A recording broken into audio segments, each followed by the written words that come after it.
The kingdom of heaven does not come with signs to be perceived.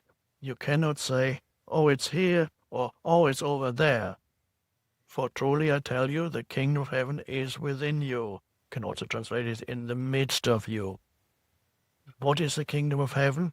My translation is different. I don't say kingdom of heaven. Kingdom, in modern terminology, what works better for modern humans is dimension. Kingdom means dimension. And heaven is the sky, the vastness of the sky, which is the closest you can get in the sense-perceived universe to formless consciousness, spaciousness. So heaven is spaciousness. The dimension, kingdom, the dimension of spaciousness. Kingdom of heaven. And where is it? It's within you. What did the Buddha talk about? Emptiness. Better translation, spaciousness. Exactly the same message. Not many people have realized it, because you can only realize that they're talking about the same thing experientially, not through the conceptual mind. Oh, that's amazing. So Jesus pointed to it, try to get there.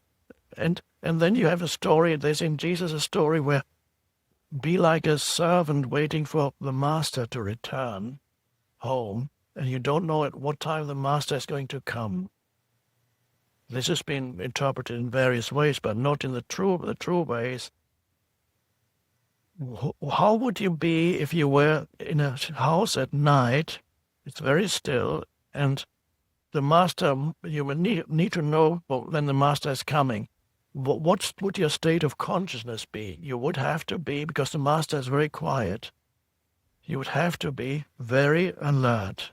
So your state of consciousness, if you're sitting in that house waiting for the master to return, would have to be one of alert stillness, which is like this.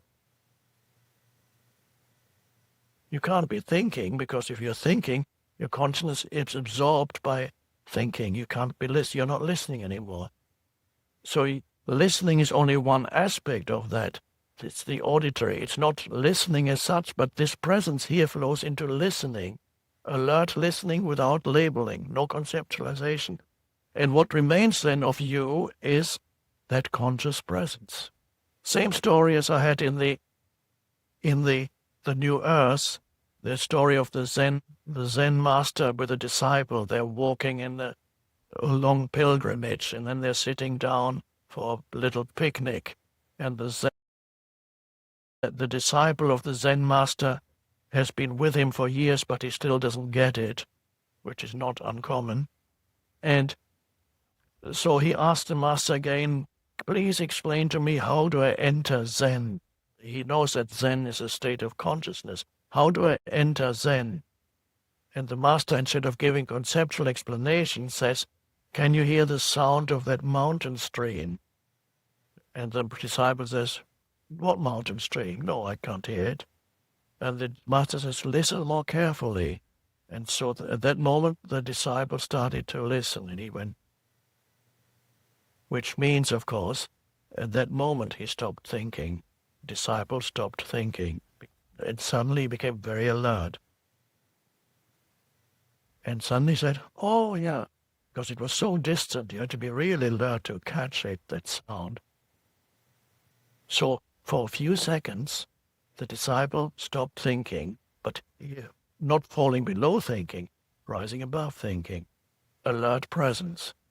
And then after the disciple said, yes, I can hear it now, the master said, you enter Zen from there. That's the entry point into that state of consciousness that we call Zen. You enter there. And so the disciple was, oh, wow.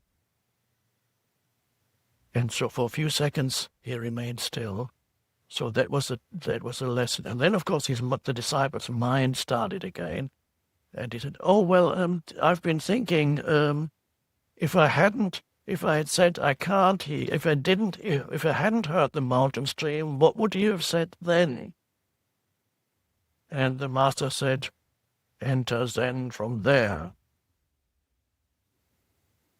So This is so both Jesus' parable and the Zen story points to that state of consciousness that is presence, and that cannot be explained and it cannot be understood because it's beyond concepts. And it's the most important thing in your life to have that, to realize that, not only occasionally when you sit quietly, no, but bring it into your life through conscious perception. Label less than before. Feel the inner body, the aliveness that pervades the body, that takes attention away from thinking, and can become an entry point into alert stillness. Even being aware of your breathing can create a little space of no thought. Just one conscious breath is a mini meditation. One conscious breath means you're breathing in and you're breathing out, and you follow with your attention the breath or the air as it moves into the body and it moves out of the body. And if you follow with your attention, you're not thinking. You can't.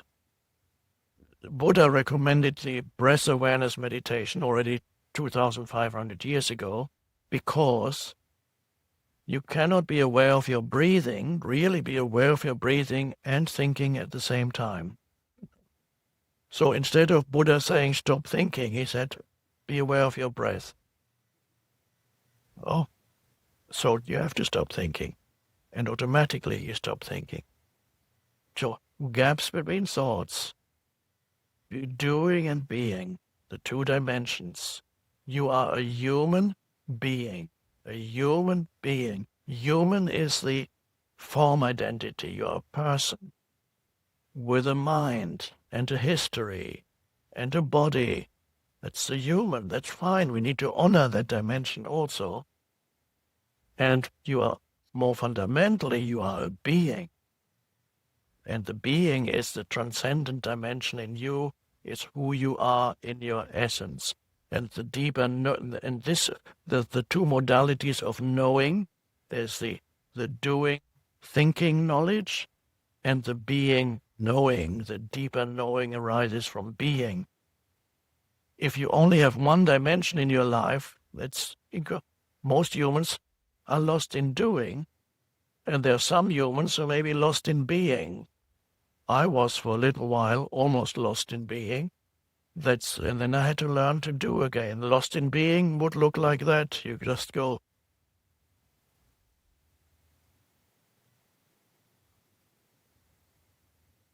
The present moment is so beautiful. There's nothing to do and nothing to think. It's just beautiful. What about where you're going to get your food?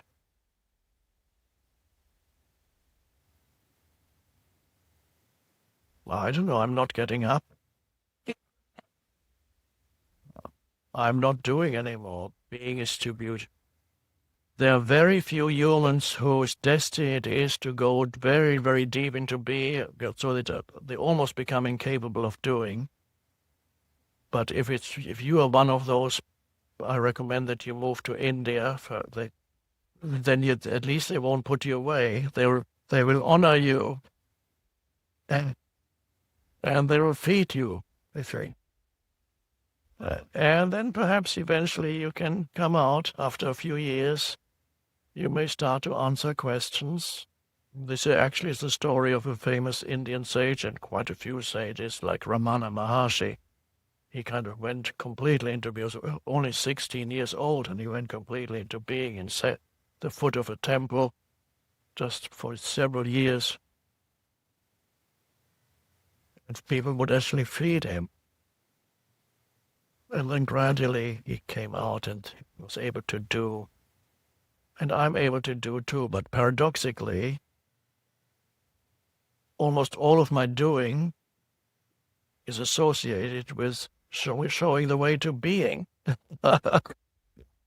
Because that's what the world needs most, because the world is completely out of balance. So I emphasize the being